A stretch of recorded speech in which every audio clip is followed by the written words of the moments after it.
সম্পত্তির বৃদ্ধির যোগ, সম্পত্তি কেনা, এমনকি অ্যাডভান্স করা, গাড়ি কেনা কিংবা গাড়ি বুকিং করার সম্ভাবনা প্রবলভাবে থাকছে।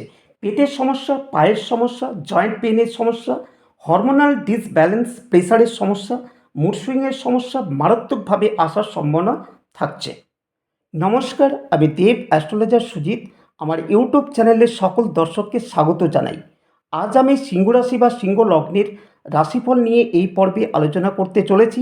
সেই সাথে এই পর্বে জানতে পারবেন ফেব্রুয়ারি মাসে আপনাদের শরীর স্বাস্থ্য, অর্থ, পরিবার, বিদ্যাশিক্ষা, সন্তান, দাম্পত্য জীবন, চাকরি, ব্যবসা প্রভৃতি। এছাড়া এই মাসের শুভ রং এবং মহা উপায় আলোচনা করা হয়েছে। তাই মূল আলোচনা শুরু করার আগে আপনাদেরকে বলবো, আমার চ্যানেলটিকে লাইক, শেয়ার অ্যান্ড সাবস্ক্রাইব করুন এবং পাশের বেলটিকে প্রেস করুন। আরেকটি কথা বলে আলোচনাটি শুরু করব, সেটা হলো আপনারা কখনোই ভিডিওটি স্কিপ করে বা কেটে কেটে শুনতে যাবেন না, না হলে আলোচনার গুরুত্বপূর্ণ কথাটি আপনাদের কাছে অজানাই থেকে যাবে। চলুন তাহলে আলোচনাটি শুরু করা যাক। সবার প্রথমে আলোচনা করব সিংহ রাশির জাতক বা জাতিকাদের ফেব্রুয়ারি মাসে শরীর স্বাস্থ্য কেমন যাবে। দেখুন, শরীর স্বাস্থ্য বিচার করা হয় আপনার রাশি থেকে। তার অধিপতি গ্রহ রবি, সে বর্তমানে ষষ্ঠ স্থানে বুধের সাথে অবস্থান করছে। ষষ্ঠ স্থান থেকে রোগের প্রকৃতি বা রোগের কারণ কি তা নির্ণয় করা হয়। রবির ক্ষেত্রে মকর রাশির ঘর হলো শত্রুক্ষেত্র, যার ফলে সিংহ রাশির শারীরিক ক্ষেত্রে ভীষণভাবে জ্বালাতন করতে পারে। বিশেষ করে লোয়ার পার্ট অর্থাৎ পায়ের সমস্যা, জয়েন্ট পেনের সমস্যায় ভোগার ভীষণ সম্ভাবনা রয়েছে। তাছাড়া হরমোনাল ডিসব্যালেন্স, প্রেসারের সমস্যা, মুড সুইংয়ের সমস্যা মারাত্মকভাবে আসার সম্ভাবনা থাকছে। তার থেকেও ইম্পর্টেন্ট হলো, রবি যখন ষষ্ঠ স্থান ত্যাগ করে সপ্তমে প্রবেশ করবে এবং শনির সাথে মিলিত হবে, তখন শরীর স্বাস্থ্যের সমস্যা ভীষণভাবে বাড়বে। তাই পুরো ফেব্রুয়ারি মাস আপনাকে শরীরের দিকে খেয়াল রাখতেই হবে। বিশেষ করে 12 তারিখের পর শরীরের ব্যাপারে যথেষ্ট সতর্ক থাকতে হবে। সুতরাং শরীর স্বাস্থ্য নিয়ে কোনো রকম অবহেলা করা যাবে না।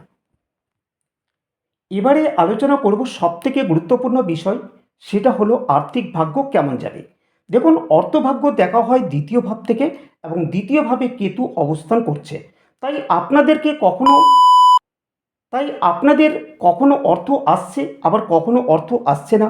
কারণ অষ্টম স্থান থেকে রাহু শুক্র যোগ রয়েছে এবং অষ্টমের দৃষ্টি আপনার দ্বিতীয় স্থানের উপর পড়ছে। আবার দ্বিতীয় স্থানের অধিপতি গ্রহ বুধ, সে আবার ষষ্ঠ স্থানে রবির সাথে অবস্থান করছে। সেখানে বুধাদিত্য যোগ তৈরি হয়েছে। তাই আর্থিক দিক থেকে ইনকাম আপনার আসবে এবং স্থিতিশীলতার জায়গাও তৈরি করবে। যেখানে যেখানে অর্থ আটকে আছে, সেখান থেকে অর্থ রিকভার করার রাস্তা তৈরি করবে। যারা ঋণ নিয়ে অনেক দিন থেকে সমস্যার মধ্যে পড়েছেন এবং ঋণের বোঝা তৈরি হয়েছে, তাদের ক্ষেত্রে ঋণ পরিশোধের রাস্তা তৈরি হবে। আর যারা দীর্ঘদিন থেকে লোন নেওয়ার পরিকল্পনা করছেন, কিছুতেই লোন হচ্ছে না, 12 তারিখের আগে লোন প্রাপ্তির সম্ভাবনা ভীষণভাবে থাকবে। তবে 12 তারিখের পর বুধ যখন শনির সাথে যুক্ত হবে, তখন অর্থের পরিস্থিতি ভালোই থাকবে। তবে কারোর না কারোর সাথে সম্পর্ক খারাপ হতে পারে, মানসিক অস্থিরতা বাড়তে পারে। শারীরিক দিক থেকে সমস্যার জন্য যেরকম এফোর্ট দেওয়া উচিত, তখন কিন্তু সেরকম এফোর্ট দিতে পারবেন না। এর পাশাপাশি শনি রবি অতি শত্রুযোগের কারণেও অনেকের সাথে আর্থিক সংক্রান্ত বিষয়ে শত্রুতা হওয়ার সম্ভাবনা রয়েছে। সে ব্যাপারে আপনাকে কিন্তু খেয়াল রেখে চলতে হবে। এবারে আলোচনা করব পরিবার ও পারিবারিক পরিস্থিতি কেমন থাকবে। দেখুন, পরিবার দেখা হয় চতুর্থ ভাব থেকে। তার অধিপতি গ্রহ মঙ্গল, সে একাদশ ঘরে বক্রী অবস্থায় রয়েছেন এবং একাদশ স্থানকে লাভ ভাব বা সফলতার স্থান বলা হয়। সুতরাং আপনি পারিবারিক সাপোর্ট পাবেন, পরিবারের দিক থেকে স্থিতিশীলতা থাকবে। সম্পত্তি সংক্রান্ত কোনো সমস্যা যদি থেকেও থাকে জীবনে, সেই সমস্যার নিষ্পত্তি ঘটবে এবং লিটিগেশন সমস্যা থেকেও মুক্তি পাবেন। কারোর কারোর ক্ষেত্রে সম্পত্তি বৃদ্ধির যোগ, সম্পত্তি কেনা, এমনকি অ্যাডভান্স করা, গাড়ি কেনা কিংবা গাড়ি বুকিং করার সম্ভাবনাও এখানে দেখতে পাওয়া যাচ্ছে। তাই সার্বিকভাবে দেখতে গেলে হাজার সমস্যার মধ্যে পরিবারের লোক কিন্তু আপনার পাশেই থাকবে। আর যাদের পারিবারিক দিক থেকে আপনার সম্পর্ক খারাপ হয়েছিল বা কোনো না কোনো কারণে দূরে চলে গিয়েছিল, তারা আবার নিজেদের ভুল বুঝতে পারবে এবং আপনার সঙ্গে আবার নতুন সম্পর্ক গড়ে তুলবে। এবারে আলোচনা করব সিংহ রাশির ছাত্রছাত্রীদের পড়াশোনা কেমন যাবে। দেখুন, পড়াশোনাকে তিনটে ভাগে ভাগ করা হয়েছে। প্রথম শ্রেণী থেকে দ্বাদশ শ্রেণী পর্যন্ত বিদ্যার্থীদের পড়াশোনা যথেষ্ট ভালো যাবে। বাবার সাপোর্ট ভরপুর থাকবে, পড়াশোনায় যথেষ্ট গতি থাকবে। আর যারা গ্র্যাজুয়েশন বা প্রফেশনাল কোর্স করছেন তাদের ক্ষেত্রেও ভালো যাবে। তবে দৈত্যগুরু যোগের প্রভাবে রিলেশনে জড়িয়ে যেতে পারেন, সেখানে একটু পড়াশোনার সমস্যা আসতে পারে, মানসিক অস্থিরতা বাড়তে পারে। এবারে আলোচনা করব সিংহ রাশির জাতকদের সন্তান ভাগ্য কেমন যাবে। যাদের সন্তান আছে তাদের সন্তানের ব্যাপারে মানসিক উদ্বেগ বাড়তে পারে। সন্তানের কারণে কোনো না কোনো ক্ষেত্রে একটু বেশি টেনশন নিতে হতে পারে। বিশেষ করে যাদের সন্তানের বয়স 18 বছরের নিচে রয়েছে তাদের পড়াশোনার ক্ষেত্রে হোক, তাদের শারীরিক ক্ষেত্রে হোক, পড়াশোনার ক্ষেত্রে মন ডাইভার্ট হোক, এই ধরনের ক্ষেত্রে এমনকি 15-16 বছরের কোনো রিলেশনে জড়িয়ে পড়া, মিথ্যে কথা বলা, এই ধরনের সমস্যা আপনাদেরকে উদ্বেগ বাড়াতে পারে। আর যদি আপনার কন্যা সন্তান হয় তার শারীরিক ক্ষেত্রের থেকে হরমোনাল ইমব্যালেন্স হতে পারে, কোনো গাইনো সমস্যায় ভোগার ভীষণ সম্ভাবনা থাকছে। সেই সাথে আপনার সন্তানকে রাস্তাঘাটে খুব সাবধানে চলাচল করতে হবে, কারণ পড়ে গিয়ে চোট আঘাত লাগার বা দুর্ঘটনার যোগও রয়েছে। আর যাদের সন্তানের বয়স 18 বছরের ঊর্ধ্বে তাদের ক্ষেত্রে কেরিয়ারের ক্ষেত্রে কোনো না কোনো সমস্যা, বাধা এই সময় আসতে পারে। হওয়া কাজ হাত থেকে বেরিয়ে যেতে পারে। তাদের ক্ষেত্রে মানসিক অস্থিরতা, মুড সুইং হওয়া, অ্যাংজাইটি, ডিপ্রেশন এই ধরনের সমস্যা আসতে পারে। তাদের নিজেদের পার্সোনাল লাইফে কোনো ক্রাইসিস আসতে পারে। আপনার সন্তান যদি বিবাহিত হয় তাহলে তার দাম্পত্য জীবনে কিন্তু কোনো না কোনো সমস্যা তৈরি হতে পারে। আর বিশেষ করে 12 তারিখের পরে আপনার সাথে সন্তানের সমস্যা আসতে পারে অথবা আপনার থেকে দূরত্ব বজায় রাখতে পারে। এবারে আলোচনা করব প্রেম ভাগ্য কেমন যাবে। দেখুন, প্রেম ভাগ্য একইভাবে পঞ্চম স্থান থেকে বিচার করা হয়। দুজনের মধ্যে সম্পর্ক যথেষ্ট ভালো থাকবে, শ্রদ্ধাশীল সম্পর্ক থাকবে, কিন্তু আপনার পার্টনার থাকলে তার মুড সুইং হতে পারে। ছোট ছোট বিষয় নিয়ে রেগে যেতে পারেন বা দুজনের মধ্যে সমস্যা তৈরি হতে পারে। এই ধরনের সমস্যাগুলো দেখা যাবে। তবে শারীরিক দিক থেকে ভোগাতে পারে, এর সম্ভাবনা অনেক বেশি থাকছে। তবে সবথেকে বড় কথা হচ্ছে আপনার এই মাসে সম্পর্ক তৈরি করার ক্ষেত্রে ভাবনা চিন্তা করতে হবে। আপনার সম্পর্কের ক্ষেত্রে অসাবধানতার কারণে আনওয়ান্টেড প্রেগনেন্ট হওয়ার সম্ভাবনা ভীষণভাবে থাকছে এই মাসে। তাই যারা লাভ রিলেশনের মধ্যে রয়েছেন এই বিষয়ের উপর ভীষণ গুরুত্ব দেবেন। এবারে আলোচনা করব দাম্পত্য বা বিবাহিত জীবন ফেব্রুয়ারি মাসে কেমন যাবে। সিংহরাশির জাতক বা জাতিকাদের দাম্পত্য জীবন নিয়ে যথেষ্ট সতর্ক থাকতে হবে, কারণ সপ্তম স্থানের অধিপতি শনি আপনার রাশি বা লগ্নে দৃষ্টি দিচ্ছে। তাই অনেক দিন ধরে আপনাদের দাম্পত্য জীবনে স্থিতিশীলতা চলছিলই।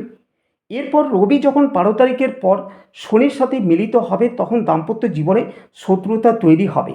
একে অপরের সাথে কথা না বলা, দুজন দুজনের সাথে সহ্য করতে না পারা, অত্যন্ত শত্রুতার পরিবেশ তৈরি হওয়া, ঝগড়া ঝামেলা অশান্তি এইগুলো প্রচণ্ড পরিমাণে বাড়তে পারে এবং দাম্পত্য জীবনের সম্পর্কে তলানিতে ঠেকে যেতে পারে। এর সাথে হাজব্যান্ড ওয়াইফের শারীরিক দিক থেকেও কিছু না কিছু কমপ্লিকেশন আসতে পারে। যাদের সম্পর্ক অলরেডি তলানিতে ঠেকে গিয়েছে তাদের ক্ষেত্রে 12 তারিখের পর ডিভোর্সের মামলা পর্যন্ত হতে পারে। সে ব্যাপারে কিন্তু খুব সতর্ক থাকতে হবে। আর যাদের অলরেডি মামলা চলছে তাদের ক্ষেত্রে 12 তারিখের পরে মিথ্যে মামলায় ফাঁসাতে পারে। সে ব্যাপারেও আপনাকে খুব সতর্ক হয়ে চলতে হবে। এবারে আলোচনা করব দ্বিতীয় গুরুত্বপূর্ণ বিষয়, সেটা হলো চাকরি বা কেরিয়ার কেমন যাবে। সিংহরাশির জাতক বা জাতিকাদের যদি চাকরি করে থাকেন তাহলে ফেব্রুয়ারি মাসের 12 তারিখ পর্যন্ত সব কিছু নর্মাল থাকবে। কিছু কিছু কমপ্লিকেশন রয়েছে, যেমন বসের সাথে সমস্যা, মনোমালিন্য হওয়া, উচ্চপদস্থ কর্মচারীর সাথে সমস্যা, এইগুলো তো রয়েছেই, কিন্তু 12 তারিখের পরে কর্মক্ষেত্রে শত্রুতার পরিমাণ কিন্তু বাড়তে পারে। কারণ হচ্ছে শনি রবি দুজন অতি শত্রুযোগ তৈরি করবে, তার উপর দৈত্যগুরু যোগ থাকছে, যে কারণে আপনার কর্মক্ষেত্রে প্রচুর সমস্যা আসার সম্ভাবনা থাকছে। তার উপর শনির ঢাইয়া শুরু হচ্ছে। শনির ঢাইয়া আসার আগে অনেক ব্যাপারে আপনাকে ভীষণভাবে সতর্ক হয়ে চলতে হবে। অর্থ রোজগারের ক্ষেত্রে হোক, সম্পর্কের ক্ষেত্রে হোক, প্রেমের ক্ষেত্রে হোক, আপনাকে পুরো প্ল্যান করে চলতে হবে। যেমন অর্থের ক্ষেত্রে আপনাকে বাজেট করতে হবে, প্ল্যানিং করতে হবে, তেমনই কর্মের ক্ষেত্রে এই সময় চাকরি চেঞ্জ করা, হঠাৎ করে চাকরি ছেড়ে দেওয়া, নতুন কিছুকে অ্যাকসেপ্ট করা, এই রকম যা কিছু করার থাকলে 12 তারিখের আগে করে ফেলুন। 12 তারিখের পরে খুব একটা ভালো যাবে না, বিশেষ করে যতদিন পর্যন্ত অতি শত্রুযোগ থাকবে। 30শে মার্চ আপনাদের শনি ঢাইয়া শুরু হচ্ছে এবং শত্রুযোগ কাটবে মার্চের দ্বিতীয় সপ্তাহের পর, যার ফলে সিংহরাশির জন্মছকে যা যা সমস্যা চলছে এখন থেকেই কোনো জ্যোতিষীর পরামর্শ নিন। সমস্যা থাকলে এখনই প্রতিকার করার চেষ্টা করুন। সর্বশেষ যে আলোচনা করব সেটা হলো সিংহরাশির ব্যবসা বাণিজ্য কেমন যাবে। দেখুন, ব্যবসা ক্ষেত্র দেখা হয় সপ্তম স্থান থেকে, আবার ব্যবসা কারক গ্রহ হলো বুধ। সপ্তম ভাবের অধিপতি শনি সে নিজের ঘরেই অবস্থান করছে। একাদশ ভাবের অধিপতি বুধ ষষ্ঠ স্থানে রবির সাথে অবস্থান করছে, যার ফলে সিংহরাশির জাতক বা জাতিকাদের অর্থের যোগান থাকবে। যা কিছু পেমেন্ট নেওয়ার বা করার থাকলে 12 তারিখের আগে করে ফেলুন, কারণ রবি তখন সপ্তম স্থানে অবস্থান করবে, যার ফলে এই সময় অতি শত্রুযোগ তৈরি হবে। তাই আপনার কাস্টমারের সাথে মনোমালিন্য হতে পারে, আপনার বড় কাস্টমার হাতছাড়া হতে পারে, অথবা আপনি যদি পার্টনারশিপ ব্যবসা করেন তাহলে কোনো না কোনো ব্যাপারে আপনাকে ফাঁসিয়ে দিতে পারে, সেই সম্ভাবনাও কিন্তু ভীষণভাবে রয়েছে। হঠাৎ করে টাকা আটকে যাওয়া, তাই যে কোনো ক্ষেত্রে এখন থেকেই আমি বলবো সিংহরাশির জাতক বা জাতিকাদের বিশেষ করে অর্থ সংক্রান্ত বিষয়ে, সম্পর্কের বিষয়ে বারবার বলছি খুব সাবধানে মেপে মেপে বুঝে শুনে তারপর কিন্তু এগোতে হবে। সিংহরাশি বা লগ্নের জাতক জাতিকাদের আমার এই আলোচনা আপনাদের কেমন লাগলো অবশ্যই কমেন্ট করে জানাবেন, কারণ আমি প্রচুর বিষয় নিয়ে আপনাদেরকে সাবধান করেছি বা করব, আপনারা মেনে চলবেন। যদি আমার এই আলোচনা আপনাদের অত্যন্ত ভালো লাগে তাহলে আমার চ্যানেলটিকে সাবস্ক্রাইব করার সাথে সাথে নোটিফিকেশান বেল আইকনটিকে প্রেস করে রাখবেন এবং ভিডিওটি লাইক ও শেয়ার করবেন। এবারে আসব আপনারা কী রং ব্যবহার করবেন এবং কোন মহামন্ত্র পালন করবেন। সিংহরাশির জন্য ফেব্রুয়ারি মাসের শুভ রং থাকছে লাল এবং সবুজ। প্রতিদিন নিয়ম করে এখন থেকে হনুমান চালিসা পাঠ করুন, কারণ মঙ্গল আপনার একাদশ স্থানে রয়েছে এবং শনির ঢাইয়া শুরু হবে। তাই হনুমান চালিসা পাঠ করলে শনিদেবকে প্রসন্ন রাখতে পারবেন। আজ আলোচনাটি এই পর্যন্ত, ততক্ষণে আপনারা ভালো থাকুন। ধন্যবাদ।